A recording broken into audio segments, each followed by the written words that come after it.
Bismillahirrahmanirrahim. Assalamualaikum warahmatullahi wabarakatuh.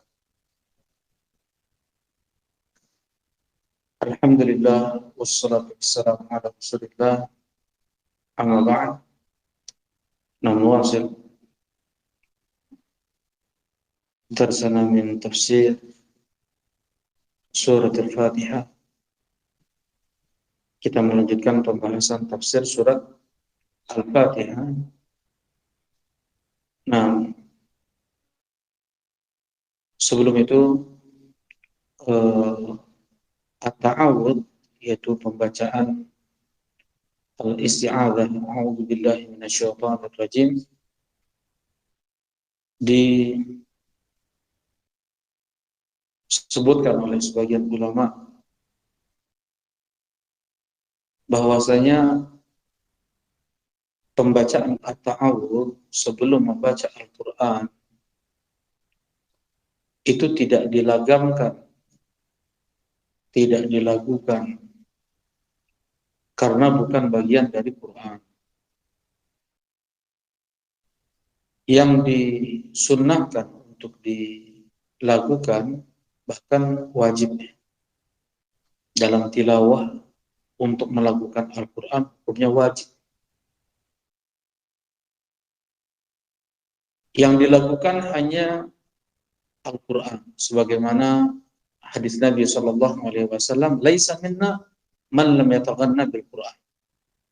Bukan termasuk dari golongan kami mereka yang tidak melakukan Al-Quran. Dosa besar lah.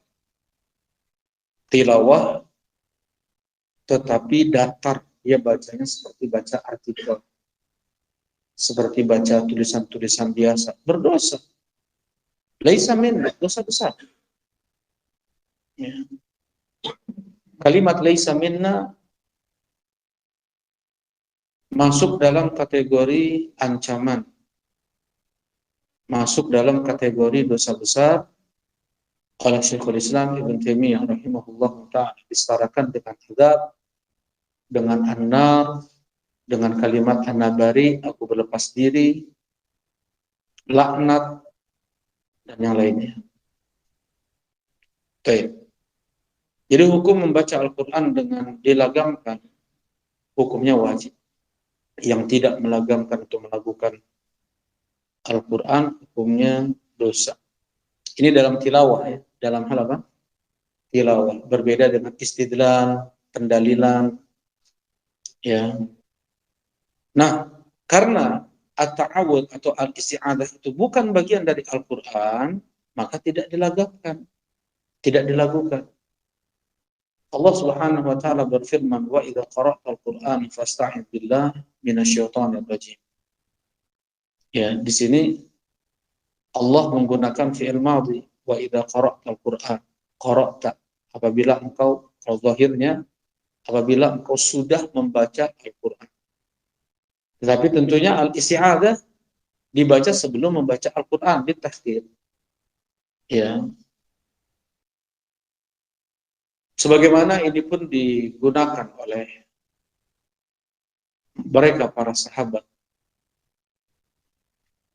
Karena Rasulullah sallallahu alaihi wasallam idza dakhala al-khala qala Allahumma inni a'udzubika minal khubuthi wal khaba'ith.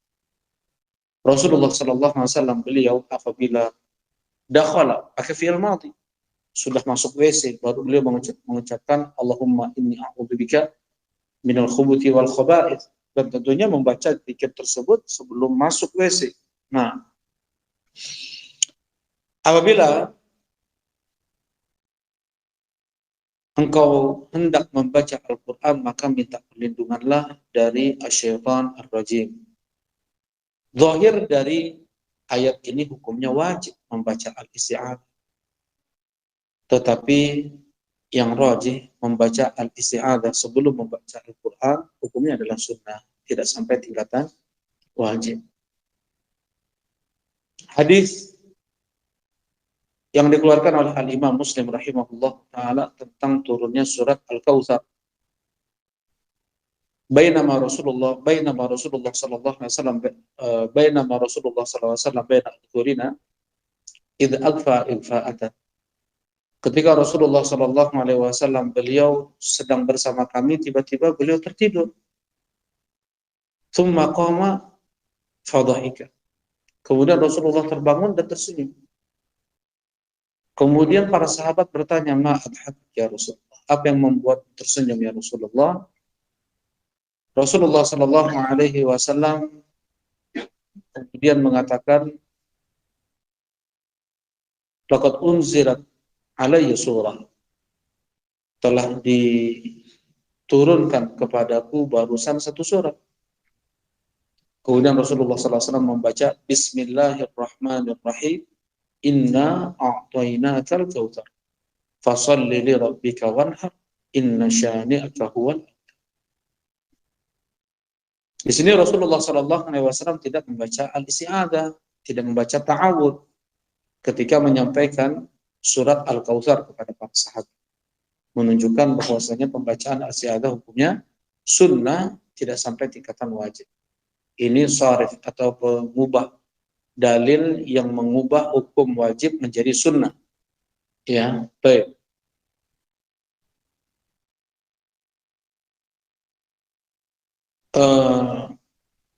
Dalam hadis yang Anda sampaikan tadi, bisa kita ambil faidah bahwasanya mimpi para nabi itu adalah wahyu, sebagaimana hadis Nabi sallallahu alaihi wasallam, ar-ru'ya juz'un min arba'ina juz'an min an-nubuwah. Mimpi para nabi itu adalah satu dari 40 bagian kenabian.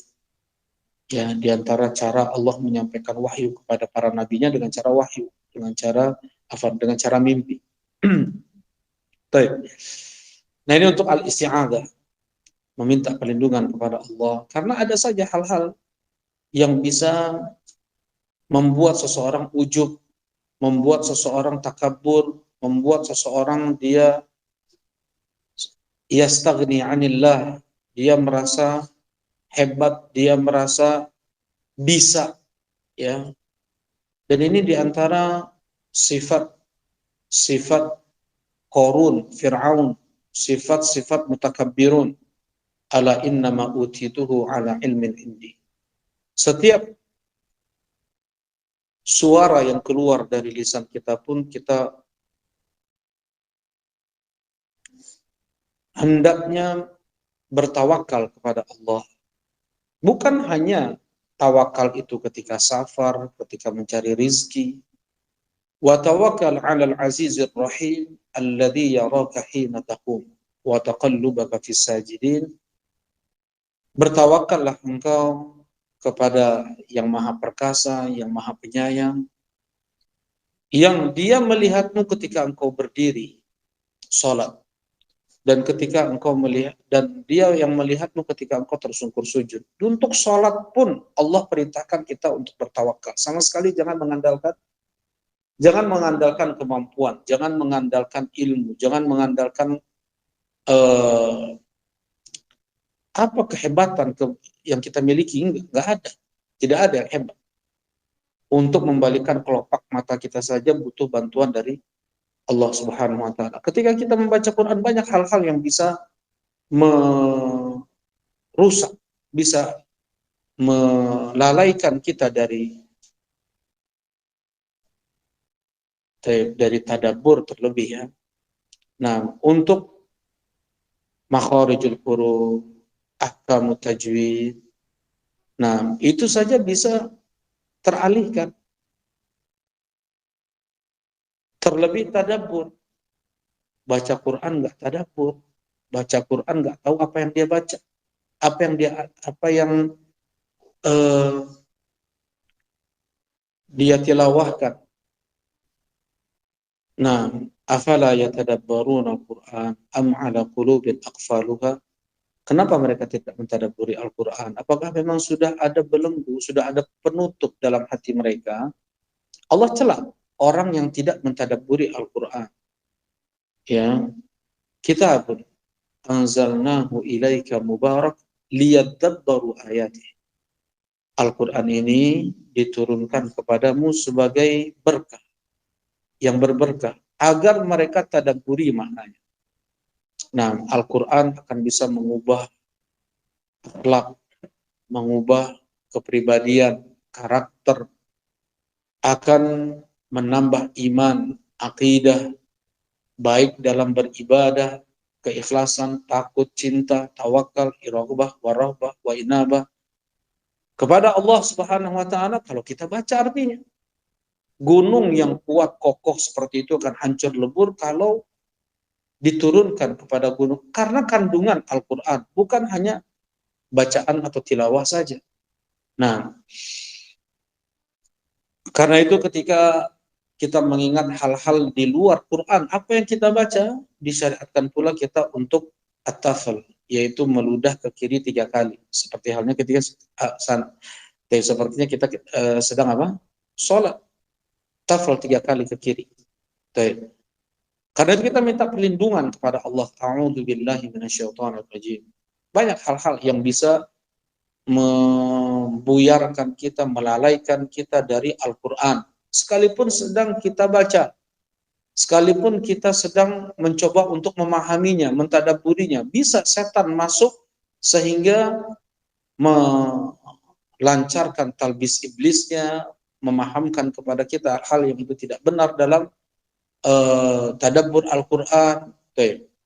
Kita minta perlindungan kepada Allah dengan sebenar-benarnya sebelum membaca Al-Quranul Karim. Nah, kemudian ayat terpisah di awal surat, ya, ayat terpisah di awal surat Al-Fatihah dan surat-surat lain itu Bismillahirrahmanirrahim. Nah, hadis yang datang dari Nabi sallallahu alaihi wasallam, kullu amrin tibalin la yubda fihi bismillah fahuwa aqta' abtar mamhuqul barakah. Setiap perkara yang tidak dimulai dengan Bismillahirrahmanirrahim maka itu terputus, maka dicabut berkah. Nah, semuanya riwayat yang datang tentang itu dhaif, tidak ada yang sahih. Baik. Tetapi tetap kita disyariatkan untuk memulai segala sesuatu itu dengan mengucapkan bismillah sebagai bentuk al-isti'anah billah, sebagai bentuk meminta pertolongan kepada Allah Subhanahu wa taala. Ya, ketika seorang suami dia mendatangi istrinya saja, dia ucapkan bismillah. Idza ata ahadukum ahlahu falyaqul bismillah Allahumma jannibna syaitan wa jannib syaitan ma razaqtana. Dia mengucapkan bismillah. Kemudian Rasulullah sallallahu alaihi wasallam beliau berkata kepada anak tiri beliau, Umar, ya gulam, sambillah. Wahai gulam, ucapkan bismillah sebelum makan. Ya, bagaimana semua organ tubuh tanpa pertolongan dari Allah maka tidak akan beroperasi. Ya, tidak akan berjalan dengan baik.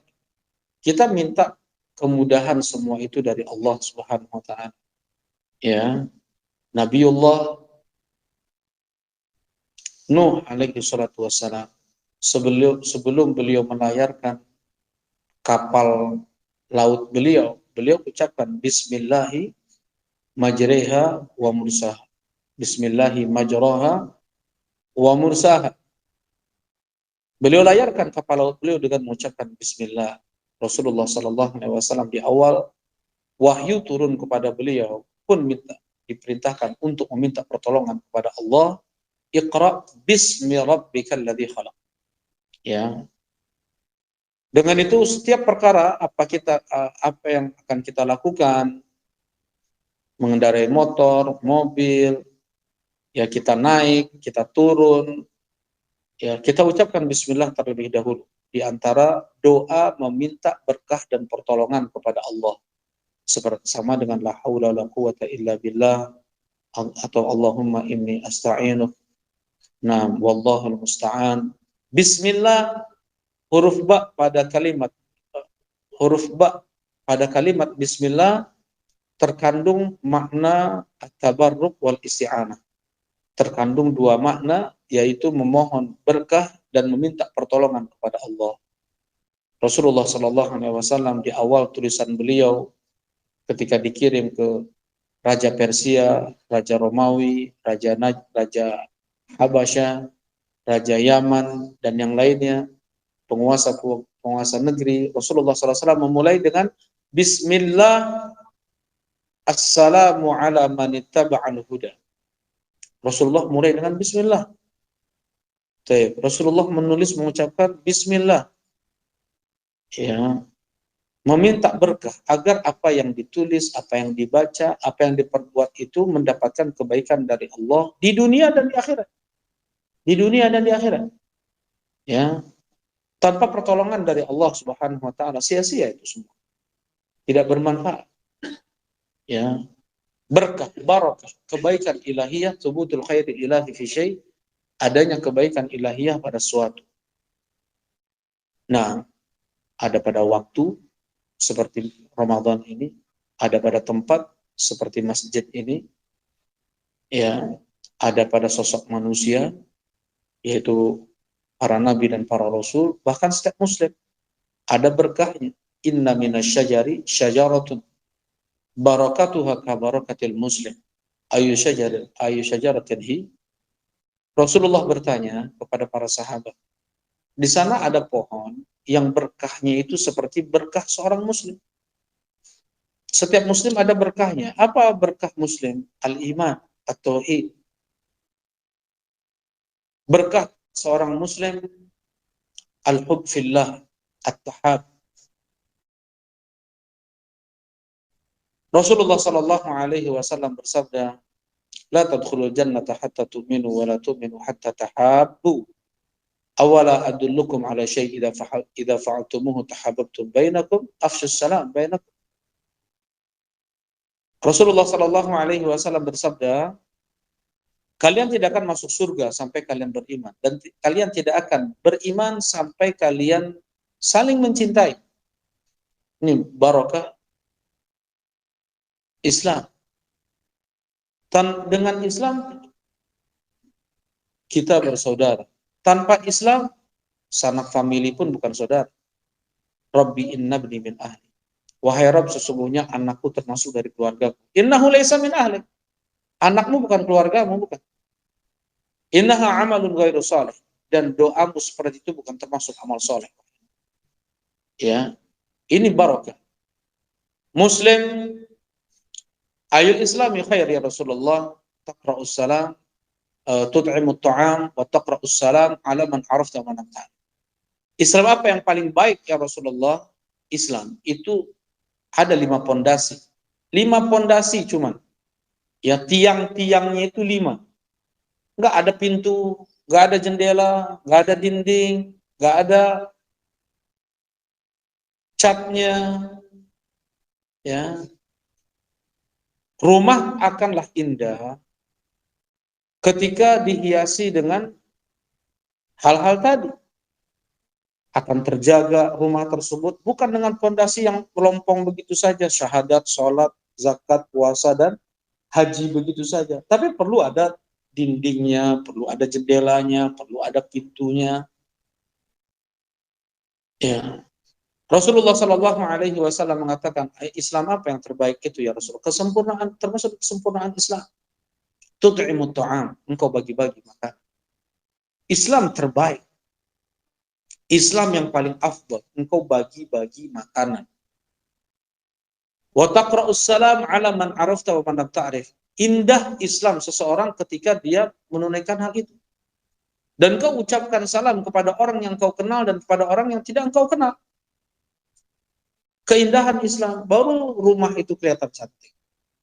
Ya. Ketika ada yang demikian, Muslim itu terlihat sempurna apabila seperti itu. La taqiranna minal ma'rufi syai'an walau an talqa akhaka biwajhin taliq. Jangan engkau remehkan sekecil apapun kebaikan itu, sekalipun engkau bertemu dengan saudaramu dalam keadaan tersenyum. Ya. Itu Islam. Itu Islam. Nah, jadi setiap muslim itu ada berkahnya. Setiap muslim itu ada berkahnya. Dia bukan ancaman untuk istrinya, bukan ancaman untuk anaknya, seorang istri bukan ancaman untuk suaminya, seorang anak dia berkah untuk orang tuanya, ya, berkah untuk anak istrinya, berkah untuk tetangganya, berkah untuk lingkungannya, untuk masyarakatnya, untuk negaranya. Muslim, dimanapun dia berada, dia berkah. Baik. Nah, minta berkah kemudian minta pertolongan. Ketika kita mengucapkan Bismillahirrahmanirrahim, kita minta pertolongan yang kedua. Tanpa pertolongan dari Allah, nihil. Apapun yang kita lakukan, nol. Ya, apa istilahnya? Sifar ala shimal. Sifar ala shimal. Ini ada istilah nih. Apa sifar ala shimal? Sifar apa artinya, Abdullah? Nol. Ala shimal, nolnya ke kiri gitu ya. Nolnya ke kiri. Kalau nolnya ke kanan itu berarti satu, nolnya ke kanan berarti ada 10, ada 100, ada 1000, kan itu ya. Ada artinya. Kalau nolnya ke kiri, tambah banyak, tambah tidak berarti. Nah, sifar ala shima. Istilahnya sifar ala shima. Seseorang dia merasa hebat, seseorang dia merasa jago, merasa mampu, dia merasa pintar, merasa berilmu, merasa soleh. Sifar ala shima. Orang tersebut nolnya ke kiri. Ya, nggak ada apa-apanya yang demikian. Nah, jadi mintalah pertolongan terus kepada Allah. Di antara doa meminta pertolongan kepada Allah tadi, Bismillahirrahmanirrahim atau Bismillah. Jadi ada doa, ya, seorang mengucapkan Bismillah itu terselip di dalamnya apa? Doa. Ya, sama dengan la haula wala quwata illa billah. Nah,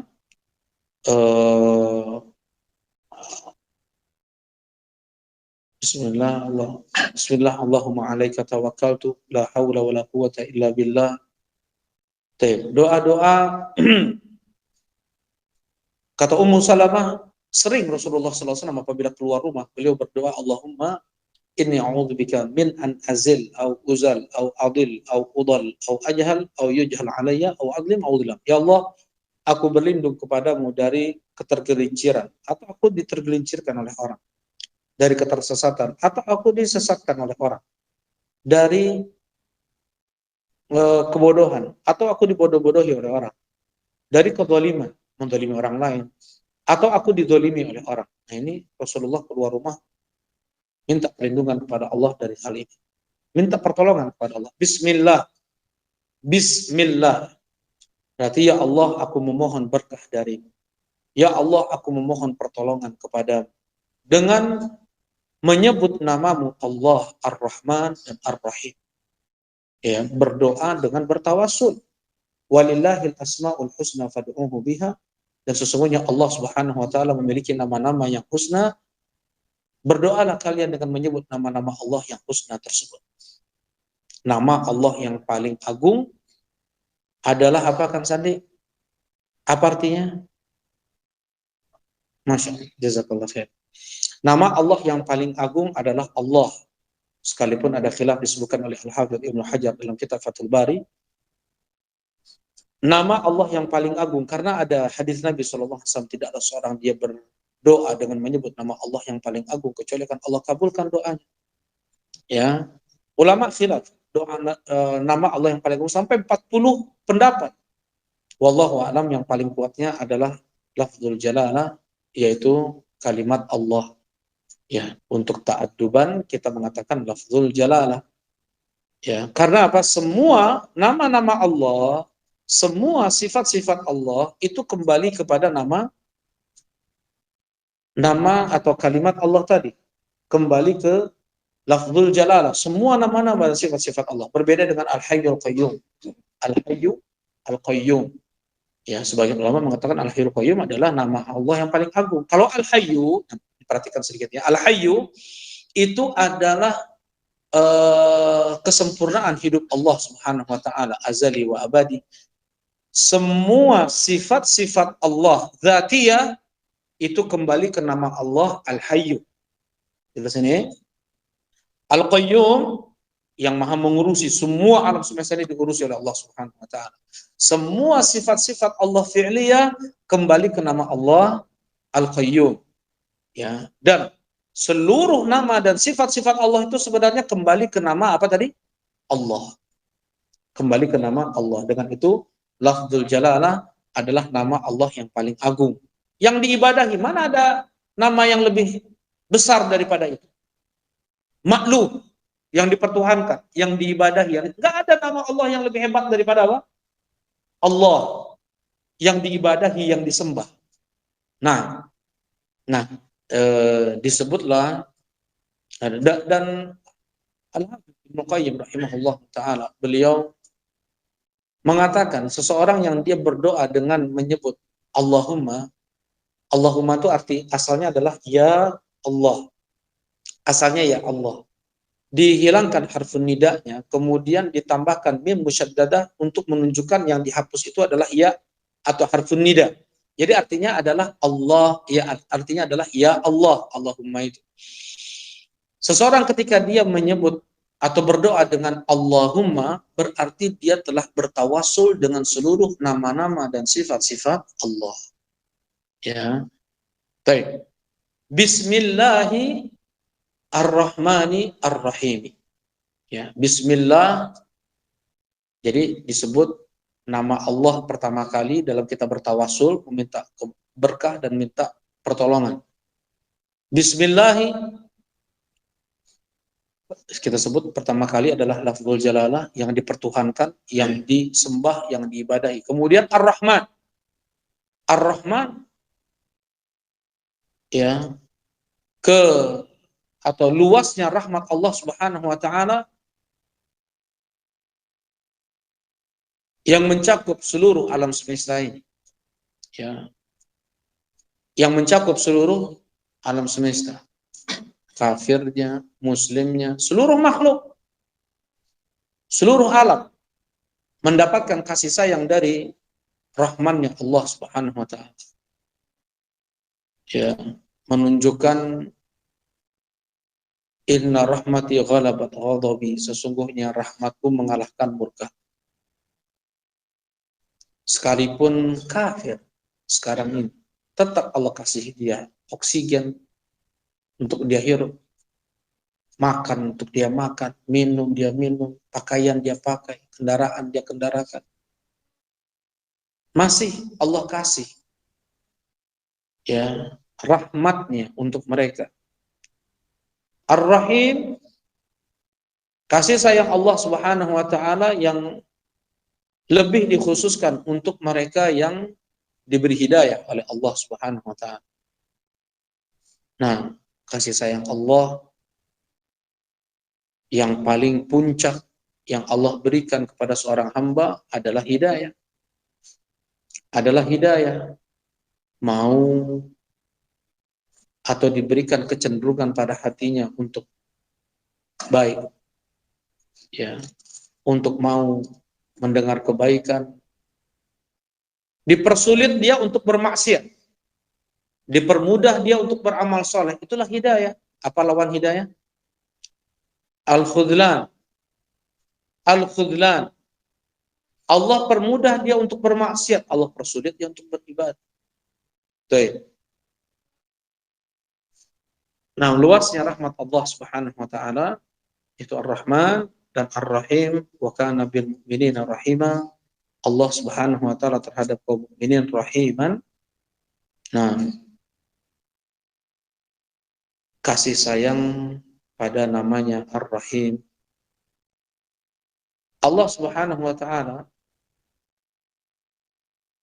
memiliki nanti anak ulang, anak murajaah lagi ya, mendalam anak baca hadis ini. Tapi terlintas barusan, Allah memiliki 100 rahmah. Satu rahmahnya itu Allah berikan untuk seluruh makhluknya di dunia, untuk alam semesta ini. Satu rahmahnya. Dan Allah tunda 99 rahmahnya lagi nanti di akhirat. Sampai orang kafir pun merasa dia akan diampuni oleh Allah karena rahmatnya. Sampai orang kafir pun merasa dia akan mendapatkan ampunan dari Allah karena apa? Rahmatnya. Saking luasnya rahmat Allah di akhirat. Satu rahmat Allah di bumi ini dibagi. sampai seekor harimau dia tidak memakan anaknya, ya, banteng dia tidak menanduk anaknya, kasih ibu dan ayah kepada anak-anaknya, itu rahmat Allah yang Allah bagikan kepada makhluknya di alam semesta ini. Dan Allah masih tunda 99 rahmatnya lagi. Ya, Allah limpahkan kasih sayang, ampunan, maaf untuk hamba-hambanya nanti di akhirat. Baik. Nah ini insya Allah sekian dulu ya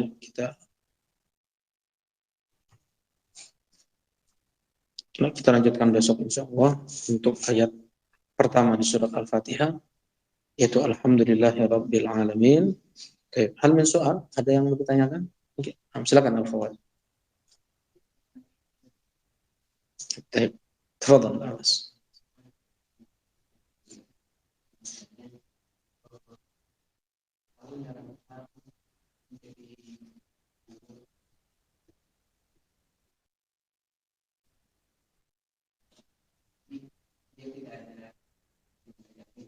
Ya.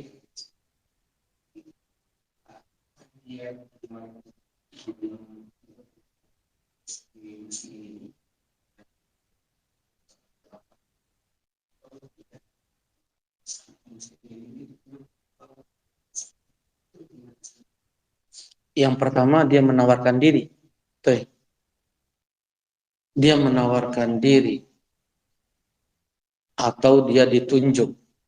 Kalau menawarkan diri kayaknya enggak ya kecuali dia sudah mendapatkan kepercayaan gitu. Kalau menawarkan diri sepertinya kurang baik.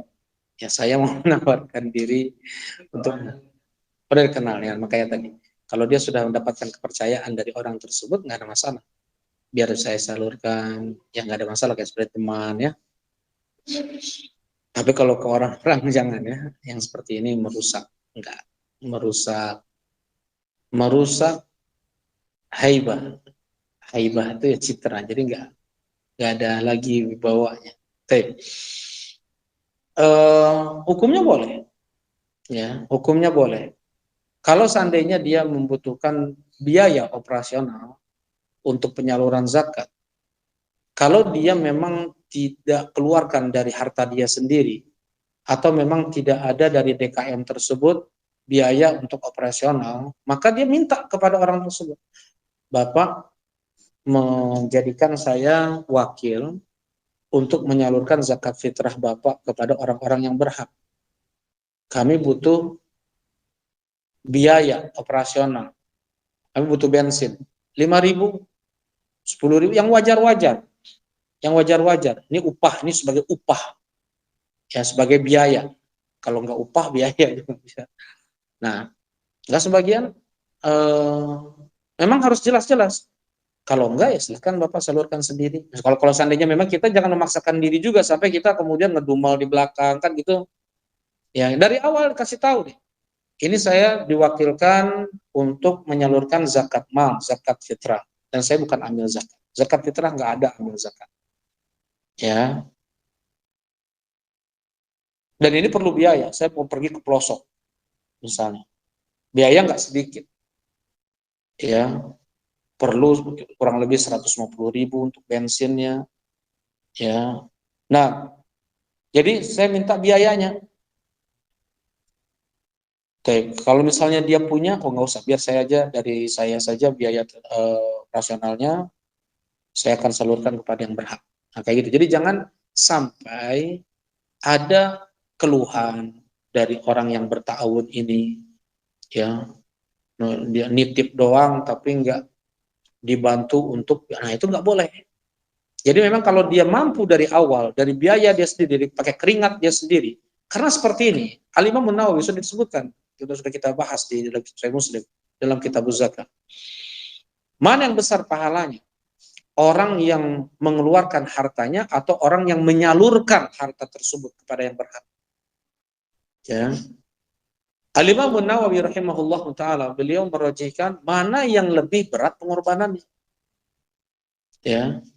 Orang yang menyalurkan zakat, orang yang menyalurkan sedekah, dia berkorban lebih daripada orang yang mengeluarkan apa? Hartanya. Misalnya dikeluarkan 100.000, mudah dia mendapatkan uang 100.000 itu mudah. Baik. Dia keluarkan. Orang yang menyalurkan zakat ini atau sedekah ini, dia harus pergi.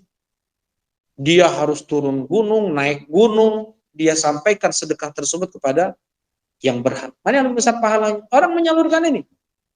Baik. Kemudian beliau mengatakan juga, kalau seandainya seorang dia mempunyai harta yang pas-pasan, dia kasih uang 100.000 tersebut, dia sedekahkan. Yang menyalurkannya adalah budaknya, buka pintu rumah orang yang membutuhkan ada di depan rumah. Mana yang lebih besar pahalanya? Orang yang memiliki harta ini. Jadi tergantung besarnya apa? Pengorbanan.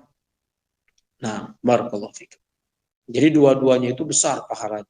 Orang yang menyalurkan atau orang mengeluarkan hartanya. Tapi ingat ya, zakat fitrah. Zakat fitrah yang 3 kilo, 36.000, itu lebih besar pahalanya daripada 3 miliar seseorang bersedekah. Jelas ini? Kenapa Abu Turab? Karena hukum zakat fitrah hukumnya apa? Wajib. Jelas ini? Amalan-amalan wajib tidak bisa diseterai dengan amalan-amalan sunnah. Seberapa banyak pun amalan sunnah tersebut. 36.000 dia keluarkan. Beli 3 kilo beras. Ya, oh beda. Beda berasnya Bu Haidar ya. Kalau 15.000 berapa? 45.000. Nah, 45.000 dia keluarkan. Zakat fitrah itu lebih besar daripada apapun sedekah yang dia keluarkan. Berapa banyak? Besar, makanya tadi, kecuali kalau dia memang diupah. Kalau diupah ya sebatas upahnya saja. Jadi kalau seandainya dia diupah, diongkosi, kayak tadi Anda bilang, biaya operasional sekian, untung dia sekian, saya tinggalkan anak istri saya harus ngasih. Ya udah, dia cuma dapat segitu aja. Kayak orang berjihad, dia cuma dapat, saya berjihad, saya mau perang, tapi cuma upah saya 1 dinar. Dia mati di situ. Kata Rasulullah, dia cuma dapat 1 dinar. Ya, dia karena dia berperang untuk upah, pembunuh bayaran atau apa istilahnya. Ya bukan karena Allah Subhanahu wa taala. Baik. Nah, jadi niat, kembali ke niat. Orang yang dia dengan hartanya sendiri, ya kayak misalnya yang daurah-daurah ya, daurah-daurah atau muhadharah, dia keluarkan dengan hartanya sendiri. Dia nggak minta makan dari panitia, nggak ada kenceleng, nggak ada apa. Jelas ini ya. Dia semua panitia itu dari dia sendiri, dia makan dari dia sendiri. Karena nggak juga dia dapat apa namanya, nggak juga dia dapat dari kepanitiaan, dia pun harus makan juga dari kantong dia itu. Misalnya dia sudah siapkan itu. Nah, itu lebih besar pahalanya daripada dia dapat makan dari apa? Dari panitia. Nah, jelas ini ya. Jadi pengorbanan, seorang itu pengorbanan. Inna idzamal jaza ma'a idzamil bala. Ya besarnya pahala itu dengan besarnya pengorbanan. Barakallahu fikum.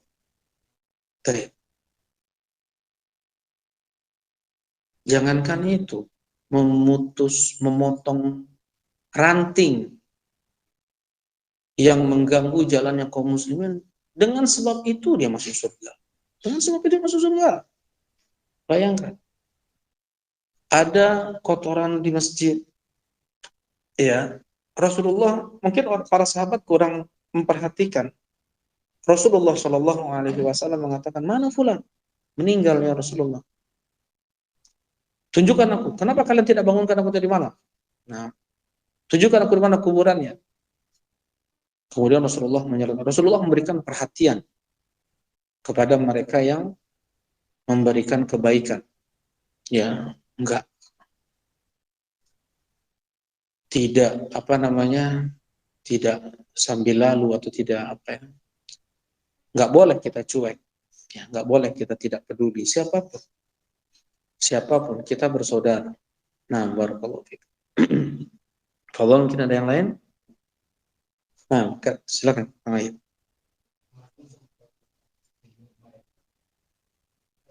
Surat Makkiyah.